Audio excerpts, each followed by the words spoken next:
স্ত্রীর নিথর দেহ ঘরের ভেতরে সোফার উপর পড়েছিল, আর বাড়ির বাইরে বসে স্বামী ন্যায় বিচারের দাবিতে ধর্নায় বসেছিলেন। মিডিয়াও তার পাশে ছিল।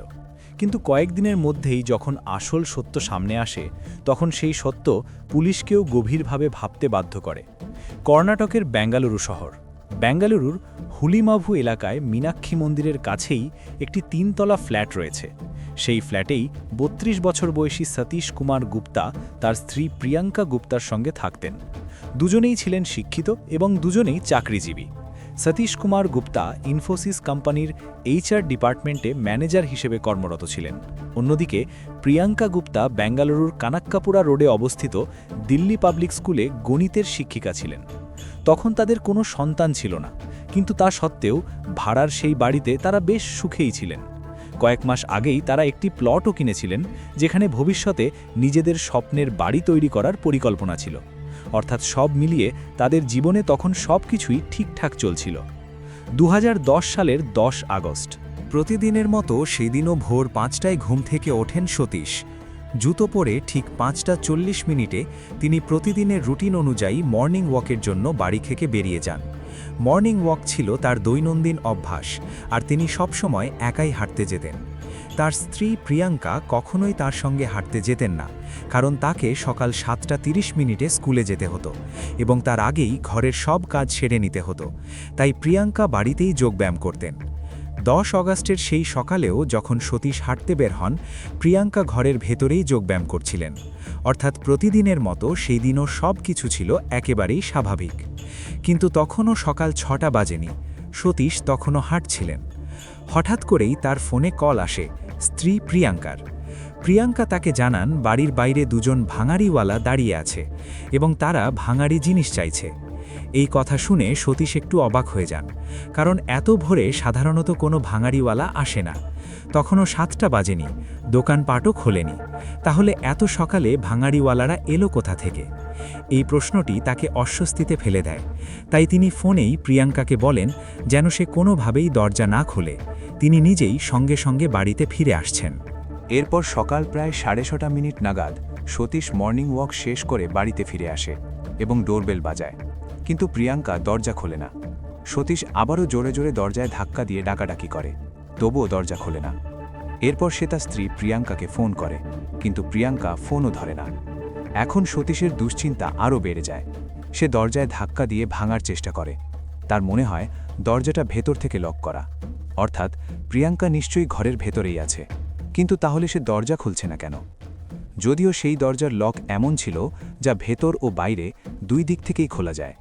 ঠিক তখনই সতীশের মনে পড়ে এই দরজার দ্বিতীয় চাবিটি সে নিজের অফিসের ড্রয়ারে রেখে দিয়েছে। কারণ স্বামী স্ত্রী দুজনেই চাকরি করতেন। দিনের বেশিরভাগ সময়ই তাদের বাড়ির বাইরে কাটত। এই কারণেই তারা দুজনেই বাড়ির একটি করে চাবি নিজেদের কাছে রাখতেন, যাতে যে কেউ যে কোনো সময় বাড়িতে ঢুকতে পারে। কিন্তু আগের দিন সেই চাবিটা সে অফিসেই ভুলে রেখে এসেছিল। যদিও ইনফোসিসের অফিসটি তার বাড়ি থেকে খুব বেশি দূরে ছিল না। তাই কোনো পোশাক পরিবর্তন না করেই যেভাবে ছিল ঠিক সেভাবেই সতীশ তৎক্ষণাৎ অফিসের দিকে রওনা দেয়। অল্প সময়ের মধ্যেই সে দ্বিতীয় চাবিটি নিয়ে আবার বাড়িতে ফিরে আসে। এরপর সে দরজার লক খুলে ঘরের ভেতরে পা রাখতেই যা দৃশ্য তার চোখে পড়ে, তাতে তার মাথা ঘুরে যায়। সতীশ দেখে সামনের লিভিং রুমে প্রিয়াঙ্কা একটি চেয়ারে বসে আছে। তার দুই হাত চেয়ারের হাতলের সঙ্গে শক্ত করে বাঁধা, আর তার গলায় ছিল একটি গভীর কাটা দাগ। প্রিয়াঙ্কার রক্তে ভেজা অবস্থায় সেখানেই বসেছিল।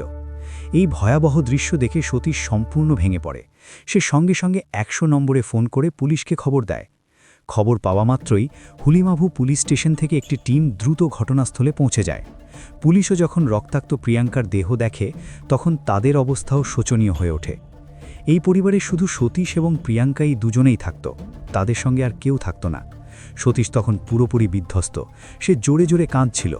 পুলিশ কোনো মতে তাকে সামলে নিয়ে যায় এবং এরপর তার বাবা মায়ের বাড়িতে ফোন করে। সতীশের বাবা মা সুধামানগরে থাকতেন, যা হুলিমাভু এলাকা থেকে প্রায় 4 থেকে 5 কিলোমিটার দূরে। অল্প সময়ের মধ্যেই তারাও সতীশের বাড়িতে পৌঁছে যান। এরপর সতীশের বাবা প্রিয়াঙ্কার বাড়িতে ফোন করে এই মর্মান্তিক ঘটনার খবর দেন। প্রিয়াঙ্কার বাবা মা উত্তরপ্রদেশের লখনৌতে থাকতেন। প্রিয়াঙ্কার মৃত্যুর খবর শুনতেই তার বাড়িতে শোকের ছায়া নেমে আসে, কারণ মাত্র একদিন আগেই প্রিয়াঙ্কা নিজের বাড়িতে ফোন করে কথা বলেছিল, আর তখন সে একেবারেই সুস্থ ও স্বাভাবিক ছিল। খবর পাওয়ার পরেই প্রিয়াঙ্কার পরিবারের লোকজন লখনৌ থেকে বেঙ্গালুরুর উদ্দেশ্যে রওনা দেন। এদিকে পুলিশ পঞ্চনামা সম্পন্ন করার পর প্রিয়াঙ্কার মরদেহ ময়নাতদন্তের জন্য হাসপাতালে পাঠিয়ে দেয়। একই সঙ্গে অজ্ঞাত পরিচয় ব্যক্তিদের বিরুদ্ধে হত্যা মামলা দায়ের করে তদন্ত শুরু করে পুলিশ। কারণ ওই বাড়িতে শুধু এই দুজনই থাকতেন, স্বামী সতীশ ও স্ত্রী প্রিয়াঙ্কা। প্রিয়াঙ্কাকে নির্মমভাবে হত্যা করা হয়েছে, আর সতীশ কান্নায় ভেঙে পড়েছিল। পুলিশ তার সঙ্গে কিছুটা জিজ্ঞাসাবাদ করার চেষ্টা করে, কিন্তু সে সময় সতীশ এমন অবস্থায় ছিল না যে পরিষ্কারভাবে সবকিছু বলতে পারে। তবুও সে কোনোভাবে সকাল থেকে শুরু করে তখন পর্যন্ত যা যা ঘটেছিল সব পুলিশকে জানায়। রদ্দিওয়ালাদের কথাটি সামনে আসতেই পুলিশ বাড়ির ভেতর তল্লাশি শুরু করে। সতীশও পুলিশের সঙ্গেই ছিল। সে পুলিশকে জানায় তার আলমারিতে প্রায় 5 লক্ষ টাকা রাখা ছিল। সতীশের দাবি ছিল সে তার স্ত্রীকে একটি গাড়ি উপহার দিতে চেয়েছিল, যাতে প্রতিদিন সে নিজেই প্রিয়াঙ্কাকে স্কুলে পৌঁছে দিতে পারে। কিন্তু আলমারি খোলার পর দেখা যায় সেখানে রাখা সব টাকা উধাও। শুধু তাই নয়, আলমারিতে রাখা বিয়ের গয়নাগুলিও সেখানে ছিল না। এতে মনে হতে শুরু করে এটি হয়তো একটি লুটপাটের ঘটনাই হতে পারে। সন্ধ্যের মধ্যেই প্রিয়াঙ্কার পরিবারের লোকজনও বেঙ্গালুরু পৌঁছে যায়। এরপর পরের দিন অর্থাৎ 11ই আগস্ট প্রিয়াঙ্কার মরদেহের ময়নাতদন্ত করা হয়। ময়নাতদন্তের পর মরদেহ পরিবারের হাতে তুলে দেওয়া হয়। সতীশ তখন কান্নায় একেবারে ভেঙে পড়েছিল, আর সেই সতীশই নিজের স্ত্রীর চিতায় মুখাগ্নি দেয়। এদিকে পুলিশ তদন্ত চালিয়ে যেতে থাকে, কারণ ঘটনাস্থলে অনেক আত্মীয় স্বজন জড়ো হয়েছিল, তাই তাদের সবার সঙ্গেই প্রশ্নোত্তর করা হয়। সতীশের বাড়ির আশপাশে কোনো সিসিটিভি ক্যামেরা লাগানো ছিল না। যে বাড়িতে তারা ভাড়া থাকতেন সেটি ছিল 3 তলা। সতীশ ও প্রিয়াঙ্কা থাকতেন 2য় তলায়।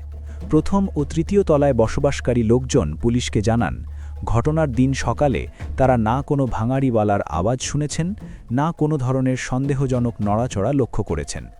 এতে পুলিশের ধারণা আরও জোরালো হয় যে অপরাধীরা অত্যন্ত চতুর ও পেশাদার ছিল।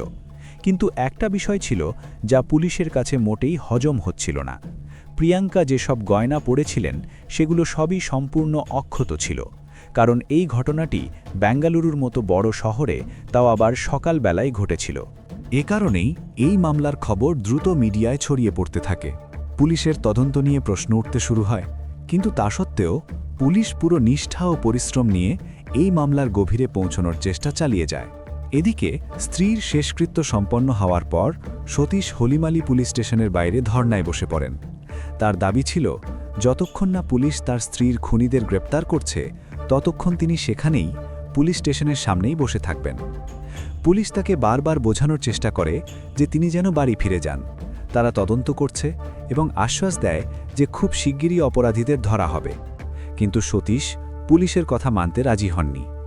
এদিকে পুলিশ জানার চেষ্টা করছিল সতীশ ও প্রিয়াঙ্কার সম্পর্ক কেমন ছিল, তাদের মধ্যে কোনো ঝগড়া বা মনোমালিন্য চলছিল কিনা। কিন্তু জিজ্ঞাসাবাদে জানা যায় তাদের মধ্যে এমন কিছুই ছিল না। প্রিয়াঙ্কার স্কুল থেকে শুরু করে সতীশের ইনফোসিস কোম্পানির সহকর্মীদের সঙ্গেও কথা বলা হয়, তবুও পুলিশ কোনো দৃঢ় সূত্র খুঁজে পায়নি। ধীরে ধীরে দিন কেটে যেতে থাকে, আর পুলিশের উদ্বেগও বাড়তে থাকে। অন্যদিকে সতীশ লাগাতার থানার বাইরে ধর্নায় বসে থাকেন। এই হত্যাকাণ্ডটি ঘটেছিল 10 অগস্ট অর্থাৎ মঙ্গলবার। কিন্তু হঠাৎ করে 13 অগস্ট সন্ধ্যায় একাধিক পুলিশকর্মী থানার বাইরে এসে উপস্থিত হয়। সেই সময় সতীশ সেখানেই বসেছিলেন। পুলিশকর্মীরা তাকে থানার ভেতরে যেতে বলেন। এরপর পুলিশ তাকে সঙ্গে করে থানার ভিতরে নিয়ে যায় এবং আবারও জিজ্ঞাসাবাদ শুরু করে। এবার সতীশ আগে যে বয়ান দিয়েছিলেন সেগুলোর ভিত্তিতেই পুলিশ একে একে সব বিষয় তার সামনে তুলে ধরতে শুরু করে। সতীশের বক্তব্য অনুযায়ী 10 অগস্ট সকালে প্রায় 5:40 তিনি মর্নিং ওয়াকের জন্য বাড়ি থেকে বেরিয়েছিলেন এবং এরপর সকাল 6:40 বাড়ি ফিরে আসেন। এই সময়েই তার ফোনে স্ত্রী প্রিয়াঙ্কার একটি কল আসে, যেখানে তিনি জানান যে ভাঙাড়িওয়ালারা বাড়িতে এসেছে। কিন্তু পুলিশ যখন সতীশ ও প্রিয়াঙ্কার কল ডিটেলস খতিয়ে দেখে তখন একটি বড় অমিল সামনে আসে। রেকর্ড অনুযায়ী প্রিয়াঙ্কা সকাল প্রায় 5:55 সতীশকে ফোন করেছিলেন। এর মানে দাঁড়ায় প্রিয়াঙ্কার ফোন করার প্রায় 45 মিনিট পর সতীশ বাড়িতে পৌঁছায়। এই পরিস্থিতিতে তার সঙ্গে সঙ্গে বাড়ি ফিরে আসার কথা ছিল, অথচ তা হয়নি। এমনও নয় যে সে খুব দূরে মর্নিং ওয়াকে গিয়েছিল, কারণ সে বাড়ির নিচেই অল্প দূরত্বের মধ্যেই হাঁটাহাঁটি করত। এছাড়াও সতীশ জানিয়েছিল যে সে যখন বাড়ি ফিরে আসে তখন দরজাটি ভেতর থেকে বন্ধ ছিল। সে ডোরবেল বাজায় এবং প্রিয়াঙ্কাকে ফোনও করে, কিন্তু কোনো উত্তর পায়নি। এরপর সে বাড়ির দ্বিতীয় চাবি আনতে নিজের অফিসের দিকে যায়। এখানেই পুলিশ আরেকটি গুরুত্বপূর্ণ বিষয় লক্ষ্য করে। সতীশের কোম্পানিতে অফিসের ভেতরে ঢুকতে হলে একটি এমপ্লয়ি কার্ড দরকার হয়, কিন্তু সতীশ তো মর্নিং ওয়াকের জন্য বেরিয়েছিল। সে নিজেই বলেছিল যে তার কাছে শুধু মোবাইল ফোন ছিল। পুলিশের বক্তব্য ছিল, ধরে নিলেও যদি তার কাছে পার্স থাকে এবং তাতে অফিসের কার্ডও থাকে, তবুও অফিসে জিজ্ঞাসাবাদ ও সিসিটিভি ফুটেজ খতিয়ে দেখে জানা যায় যে সেদিন সতীশ অফিসের ভেতরে ঢোকেইনি। সে কিছুক্ষণ বিল্ডিংয়ের বাইরে হাঁটাহাঁটি করে, তারপর সেখান থেকে চলে যায়। এতে প্রশ্ন উঠে যায়, যদি সে অফিসের ভেতরেই না যায় তাহলে চাবিটা সে শেষ পর্যন্ত কোথা থেকে পেল?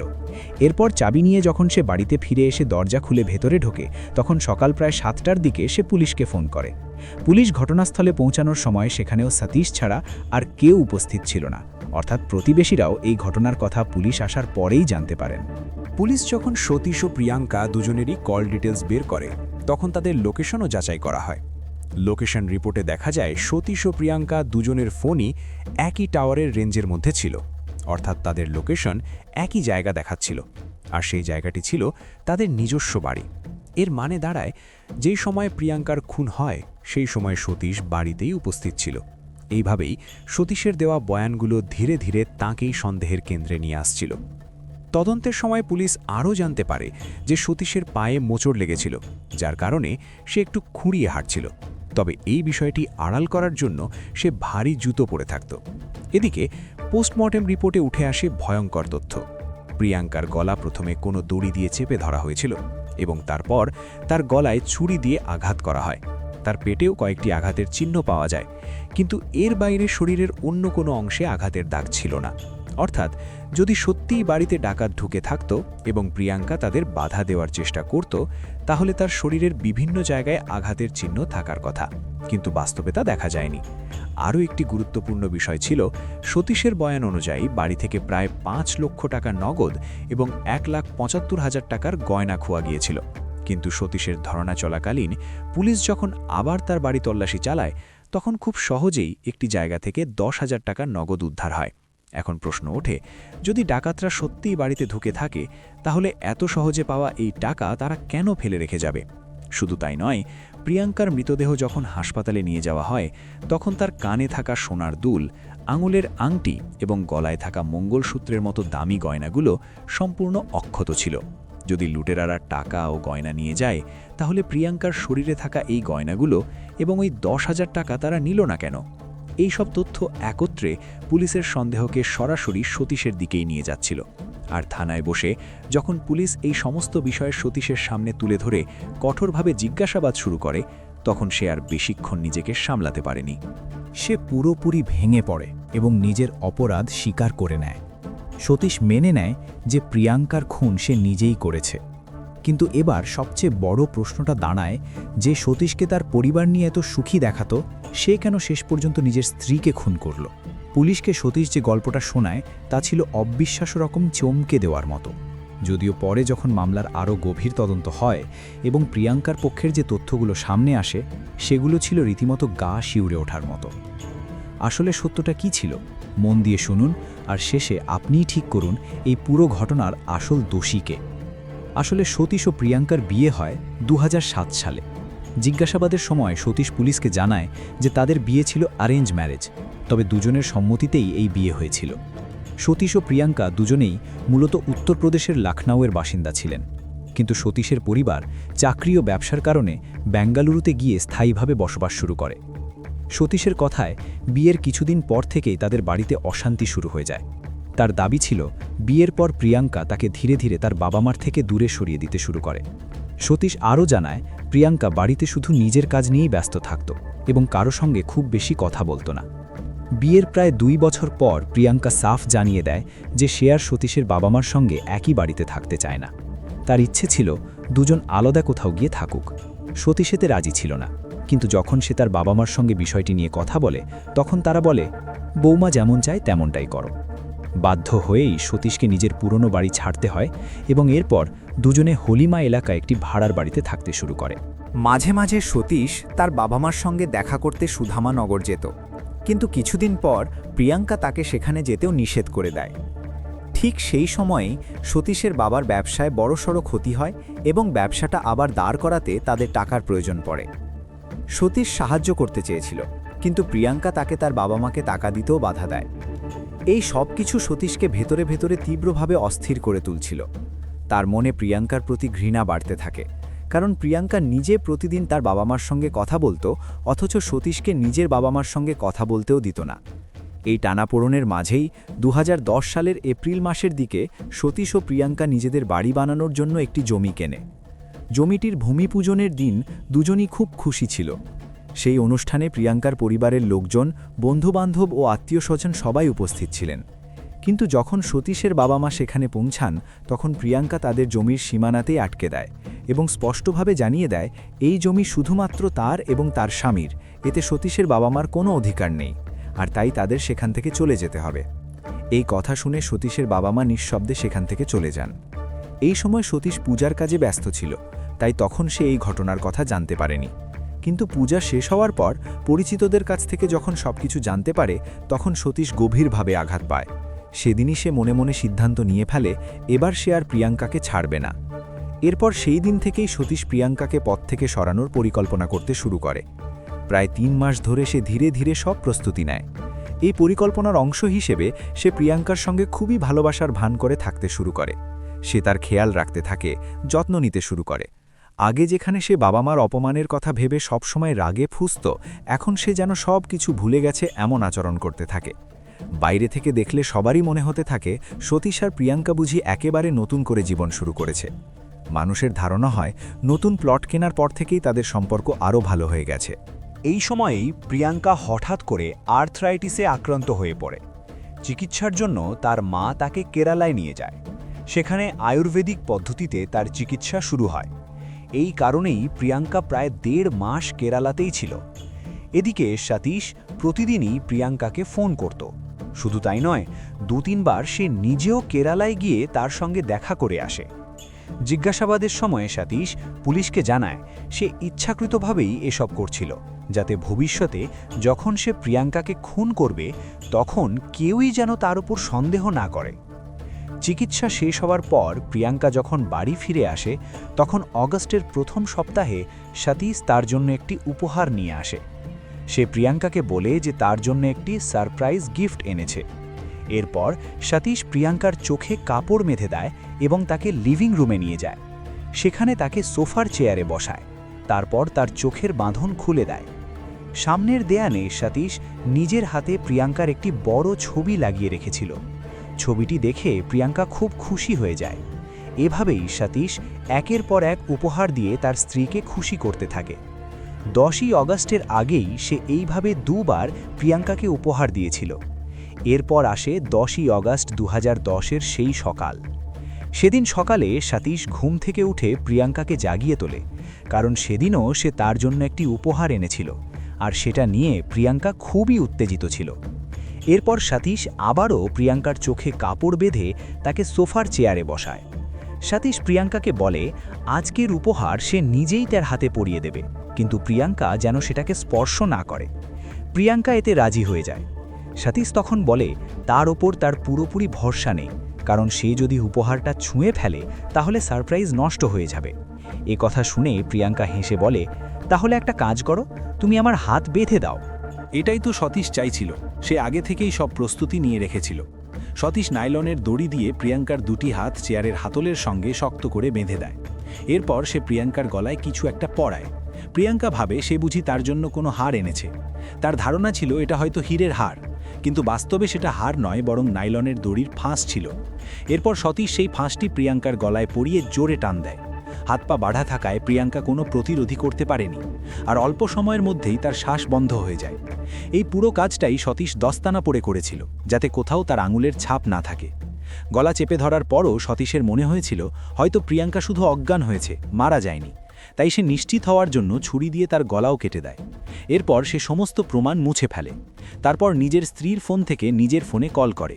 এরপর নিজের ও স্ত্রীর 2টি ফোনই নিয়ে সে মর্নিং ওয়াকের জন্য বাড়ি থেকে বেরিয়ে যায়।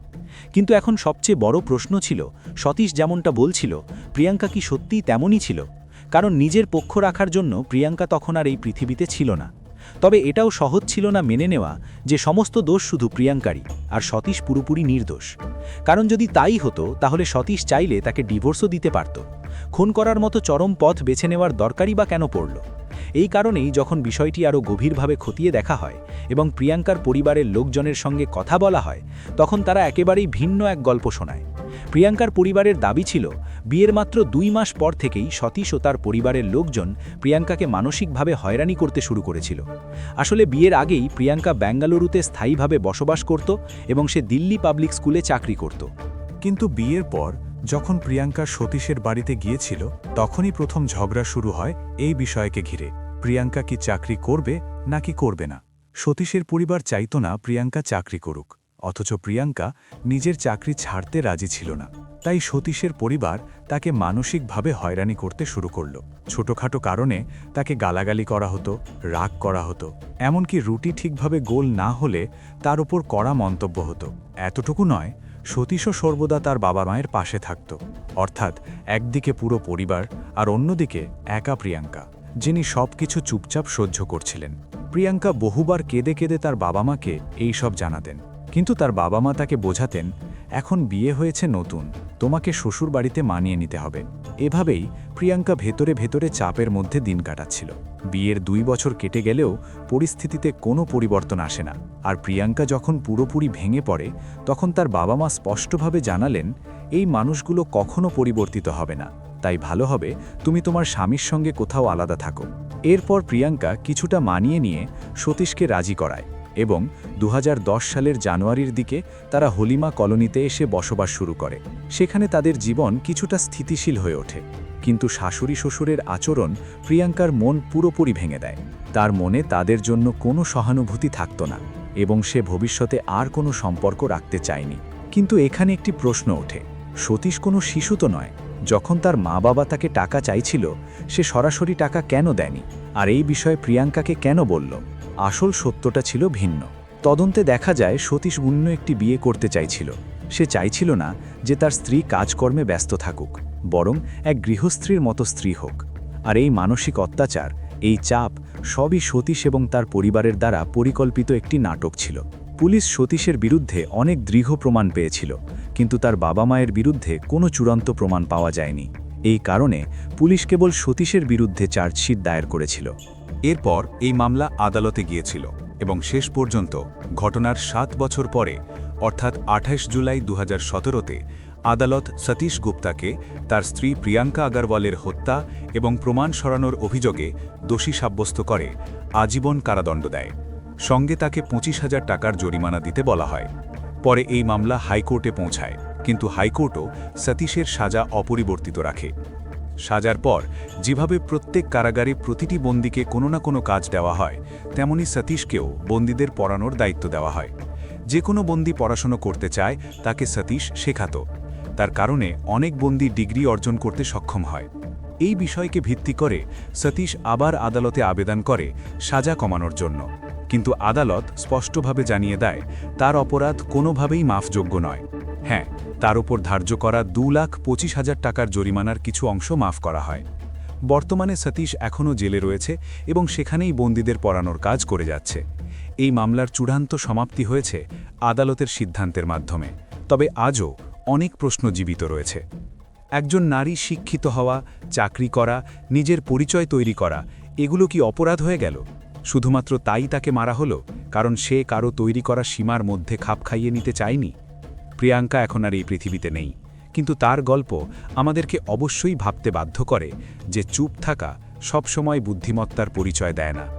অত্যাচার, ছোট হোক বা বড়, সময়মতো আওয়াজ না তুললে তার ফলাফলের ধরন হতে পারে অত্যন্ত ভয়ঙ্কর। আপনি বলুন, এই গল্পে আসল দোষ কার? আপনার মতামত অবশ্যই কমেন্টে লিখুন।